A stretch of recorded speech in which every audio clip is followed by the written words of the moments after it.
I grew up loving my country and believing in the advice that one of my heroes, President John F. Kennedy, offered in his inaugural address in 1961. He said, "Ask not what your country can do for you, ask what you can do for your country." I believed that then, and I still do. I also believe as equally important advice for residents of the planet Earth. Ask not what your planet can do for you, ask what you can do for your planet. What I like most about that kind of thinking is that it encourages a sense of shared responsibility for what happens to our country and to our planet. However, as I grew older, I learned that greedy, power-hungry leaders dominate in governments throughout the world, even in our so-called democracies. Politicians are willing to lie, cheat, steal, intimidate, and employ violence in their pursuit of power and wealth. Presumably, they always have, but the ideal of democracy suggests that maybe things could be different. A world run by ordinary people would be more likely to focus on our most basic requirements: food, clothing, shelter, health, peace, belonging, love. Is it possible to create a new reality of, by, and for ordinary people? A reality where democracy prevails, not just in governance, but in everyday life. In my teenage years, I imagined becoming a political leader, maybe the first Jewish president, just like John F. Kennedy was the first Catholic president.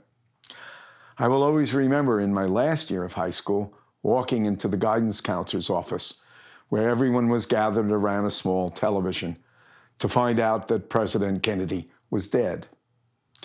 The succession of violence in the coming years stunned me and cast a dark shadow across my spirit. Malcolm X, Martin Luther King, Robert Kennedy, Huff, Watts, Detroit, Chicago, Vietnam, Kent State, Jackson State. Perhaps my most important realization in that time came from a definition provided in the very first chapter of my very first political science textbook. It bluntly stated that politics is the pursuit of power. The textbook said nothing about altruism, nor what can you do for your country, nor a commitment to truth, justice, and the American way. The more I delved into history and politics, the more I realized the extent of the corruption in political life.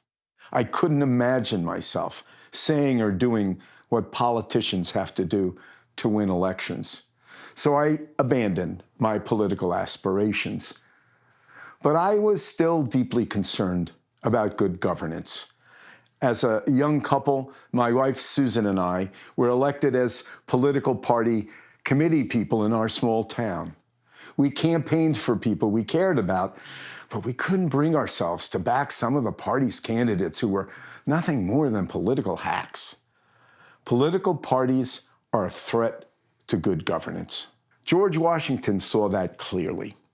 In his 1796 farewell address, our first president warned Americans that political parties are likely in the course of time and things to become potent engines by which cunning, ambitious, and unprincipled men will be enabled to subvert the power of the people and to usurp for themselves the reins of government. I backed away from active involvement in politics and instead supported nonpartisan reform organizations such as Common Cause, which seeks to hold government more accountable. At a local level, I worked with a government commission that proposed changes in county government, which required approval in a referendum. As part of my doctoral dissertation in educational media, I produced an audiovisual presentation that was used by the commission to explain its proposal to the voters. Nonetheless, the proposal was defeated. Partisan politics determined the outcome, not good information and thoughtful consideration. For political parties and politicians, getting elected is all that matters. Truth is routinely sacrificed on the altar of power. It finally dawned on me that the kinds of reforms that I was exploring were unrealistic. They were as likely to prevent disaster as rearranging deck chairs on the Titanic. We will need fundamental change to achieve a new reality in governance. So I began to look for fundamental changes that might have promise. In 1992, maverick presidential candidate Ross Perot, who won 19% of the popular vote in the election, advocated for a version of Athens' original direct democracy. His proposed electronic town hall was comprised of a television broadcast, which presented the arguments for varying points of view on specific legislation. Then those people who were tuned in to the broadcast could vote electronically by pushing a button. Given widespread frustration with politicians, the idea had public appeal. But as critics pointed out, the process would make it easier for a charismatic leader to whip the crowd into a frenzy and push through rash and risky legislation. The concept and the discussion that ensued inspired me to launch an experiment, which I called the Electronic Congress. And I published a book by the same name. I wanted to experiment with a governance model that allowed the public to express its will on popular legislation that has been obstructed in one house of Congress or the other. I proposed a constitutional amendment that enabled either the Senate or the House to pass legislation in a form that would be presented to the public for a national referendum. Any new law would still face the final step of being signed into law or rejected by the president. Most American states have a mechanism for public referenda, at least on fiscal issues, and half of them allow citizen-initiated referenda. But the challenge has always been getting people to make thoughtful decisions. In referenda, which are held at the same time as elections, people are overwhelmed by the number of choices and bombarded by divisive and misleading political messaging. I proposed separating the referenda from the elections, allowing people the opportunity to focus on just one or two issues at a time, without the distraction of also choosing among candidates. People would vote by telephone, using an identification password number to access the system. A computer programmer designed a system for my experiment that used my wife's voice to guide callers in recording their votes, and then the program recorded and tabulated the votes. Individuals, college classes, and one newspaper in Nebraska participated. Of course, I couldn't afford to create television broadcasts to air the different perspectives on an issue, so I sent out a summary sheet for each set of questions and relied on people's own attention to broadcast and print media for further information. People enjoyed the novelty of the experience, and I had fun creating and operating the Electronic Congress for a couple of years. I received some favorable reviews on my book and did a media tour and ended up with a couple of thousand books in the hands of individuals and libraries. As I closed down my experiment, I gave my last public presentation about the Electronic Congress to an 11th grade history class. Although almost all of the students had concerns about politicians, most still wanted elected representatives to make legislative decisions, rather than the voters themselves. The high school students expressed the same underlying doubt that I had encountered in adults. Can we really trust ourselves to make as good or better decisions than professional legislators? According to an annual Gallup poll, until the 1990s, 30 to 40% of the public still expressed confidence in the United States Congress.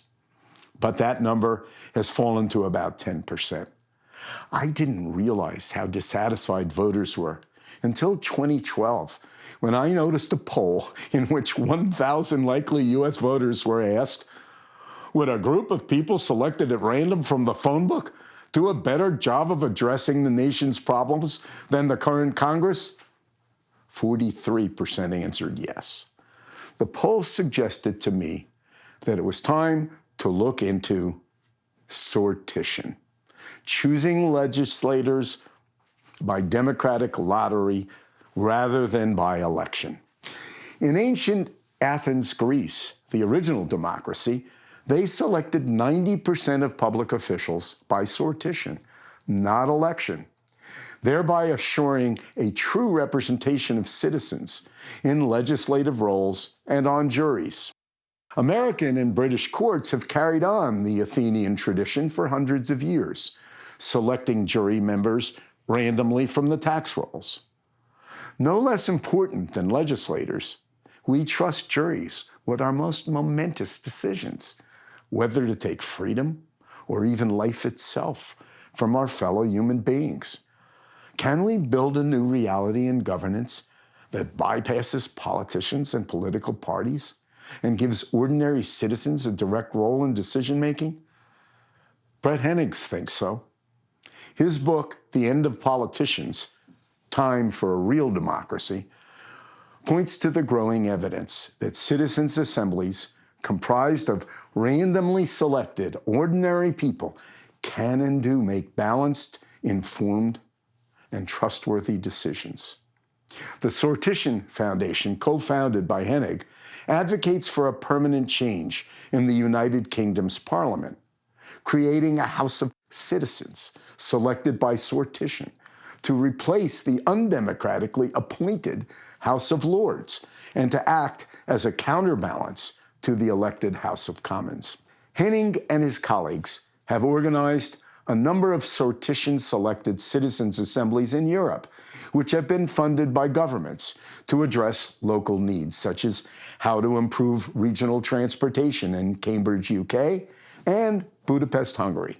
The danger of government-run citizens' assemblies is that politicians have the ultimate say in the outcome.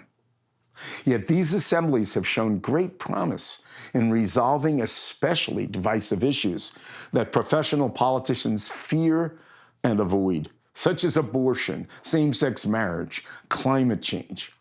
Moreover, when a truly representative group of citizens decides something, it has legitimacy. An American woman academic with a strong Catholic upbringing, who works with a conservative think tank and who was a high-ranking Republican government appointee, learned about the 2018 Irish Citizens' Assembly that overturned the long-standing Irish abortion ban. Despite opposing abortion, she reportedly said that she could live with such a decision. Why? I suspect because unlike Roe versus Wade, the Irish decision to allow abortion was not based on the votes of a few Supreme Court justices.